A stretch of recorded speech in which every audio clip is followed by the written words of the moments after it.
I'll just take a few questions across board, and then we can just shed a little bit more light on the subject matter. One more time, thank you very much for joining us. I'll go straight to the question, and I'll direct this first to the mental health advocate that is here. The question would be, can you help us understand what exactly postpartum psychosis is and how it differs from postpartum depression or baby blues?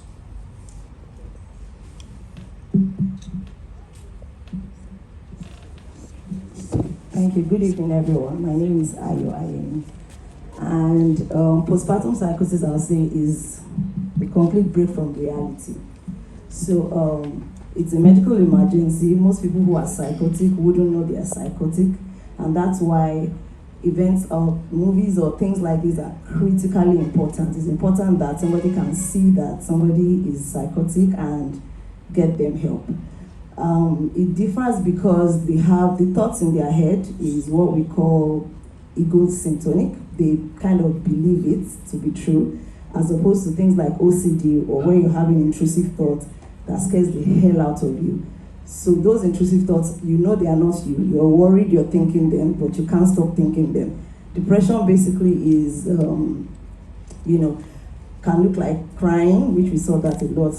Apathy, things you really used to enjoy, you don't enjoy doing them anymore. Eating too much or too little, sleeping too much or too little, just, that break from who you really are normally. But psychosis is, as I said, complete breakdown for grandiose ideas. You can start thinking your baby's eyes are glowing red. If that was an intrusive thought, you'll be scared. If it's psychosis, you will really believe it's that. So grandiose ideas, thoughts that they really believe, complete breakdown from reality, seeing things people are not seeing, smelling things that is not there. No one else is smelling it, no one else is hearing it. That's what psychosis will look like. All right, thank you very much. Seems serious. And I would direct this question to the gynecologist here, if you will, sir. Are there specific situations or health conditions during pregnancy that increase the risk of postpartum psychosis? Well, basically, change in hormonal system after delivery has been identified as a major factor. But notwithstanding, we have realized that some situations prior to or during pregnancy could also be a factor. That's why you see most of these women that maybe during pregnancy the man refused to accept the pregnancy and she's all alone, her parents are scolding her, everybody. She already got depressed even before delivery. So those could aggravate the situation.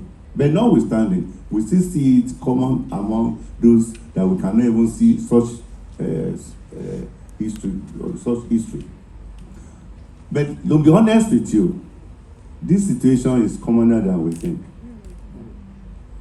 Most times, just like I saw in that film, misdiagnosis or not diagnosed at all, very common. The commonest is the puerperal blues. That's almost 40-50%. But the good thing about it is it wears us within few days or within 1 week. So before it is actually becomes an issue, it has disappeared.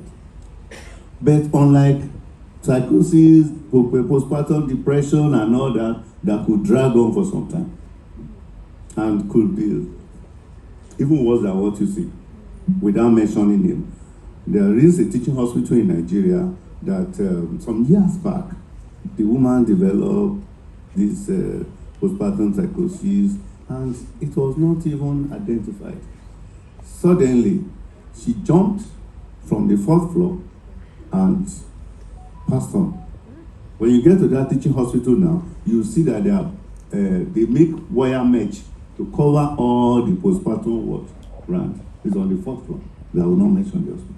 We all know the place. Thank you. Thank you very much for that little clarity on that. I'll talk to Mom, and I'll take this question from the area of stigma, culture, and support system that could be in place. The question is, there's often stigma attached to mental health, especially for mothers. How do we begin to shift this narrative? And what roles can husband, families, and community play in supporting a mother dealing with postpartum psychosis?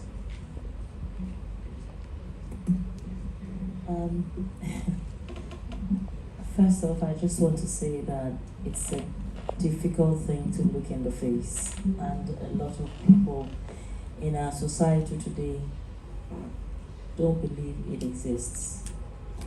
I think the more technology, the more we want to tell ourselves it's not true. But if you've been there, you'll understand how very easy it is to sleep. It grows on you, actually. While pregnant, I think, doctor, I know that's possible, but you don't know it's there. And certain factors that surround you as a pregnant mother before birthing could determine these things. And so I think families have to be very observant. Support system is very necessary. I had my family, and that was, I think that was my saving grace. And people don't believe that they can linger for as long as 4 years, 5 years, if not diagnosed. And a lot of doctors are not ready to diagnose, not because they don't know, but the fact is, I think families go to the wrong doctors, and I think that's what happens. So people need to talk about it some more. Families need to be there for people like this. Thank you very much.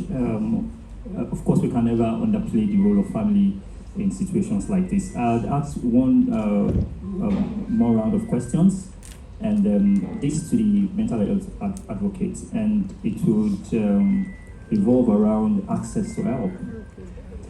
What mental health resources or organizations are available in Nigeria or Africa for women facing these challenges? Yeah, when she mentioned doctors don't want to diagnose, I think one of the issues that our OBs have is because we also advocate for screening. Because in Nigeria, you can be pregnant 5 times. The entire perimeter of your antenatal care and postpartum care does not involve anyone checking in. There's no screening whatsoever.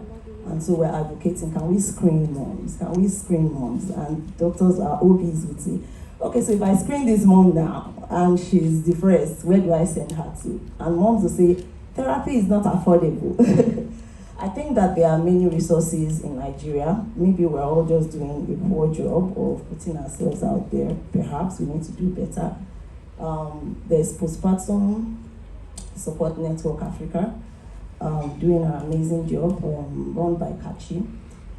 He's out of the country now, but still, there's a lot of work going on. There's Haven Advocacy that was founded by me, and we do support groups, and we also have a helpline that we are working very hard to make noise about. There is Institute of Counseling, I think, Dr. Tolu, I can't remember, Okoye, yes, that's her surname. There's Postpartum Foundation, there's Mom Confessions, Tinuke. She does therapies for moms. I think there are many resources, and we just need to do a better job of maybe talking about it. And there is also Postpartum Support International that have tons and tons and tons of support groups. And you can join from anywhere in the world because it's virtual, but that is it's not very African still. You may feel a little out of place, but it still supports. The helpline can be accessed globally, and these are all free resources. Our own helpline as well is free. Our support groups are free, and so those are some of the resources that comes off the top of my head. Thank you very much. And really, anyone can answer this question right now. And after a woman experiences postpartum psychosis once, is she likely to have it again in future pregnancies? How should she prepare? Anyone can answer. Thank you. Yes, we've seen it commoner with those that had it in previous pregnancies.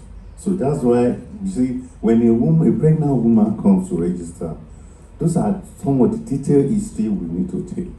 How does her pregnancy, past pregnancy, you take the details of the pregnancy, events around the delivery, after delivery till postnatal clinic. In fact, during postnatal clinic, it's part of the things we also check for. Oh, is it baby do you solve very well? You have one-on-one with the mother. In good centers and good clients, you even need to interact with the husband or part of those that are supporting at home. If somebody just say, doctor, the reason why we follow her is she doesn't have time breastfeeding this baby. She will just isolate herself and started crying. And we have been asking questions. She's not talking to us. That's the signal. Oh, she breastfeeds occasionally, but what we notice is she hardly sleeps. Oh, she avoids food, and at times she feels dizzy. I remember a client sometimes. After breastfeeding, she had been refusing food. You know, some of these symptoms are not straitjacket. It varies from individual to individual. This lady doesn't eat. She doesn't eat at all. But she doesn't mind breastfeeding the baby. At times, the baby will suck and sleep up. And one day, she just collapsed.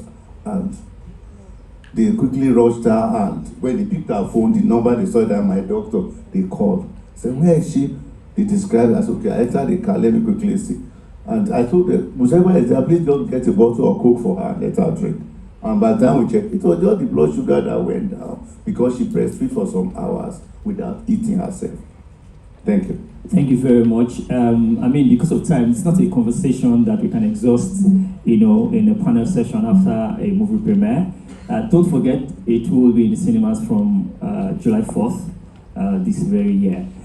Just before I let them go, last words from you. What last words for women, mothers generally, having issues like this? Just like I said, I'm much more than the person who is going through it. I think that the families should always surround the pregnant person. I was telling a friend this evening, I said, indulge the woman the best you can. I know some women who want to take that overboard, and then and then you ask for cockroaches or stuff like this. But better care and encourage people to speak up, to talk.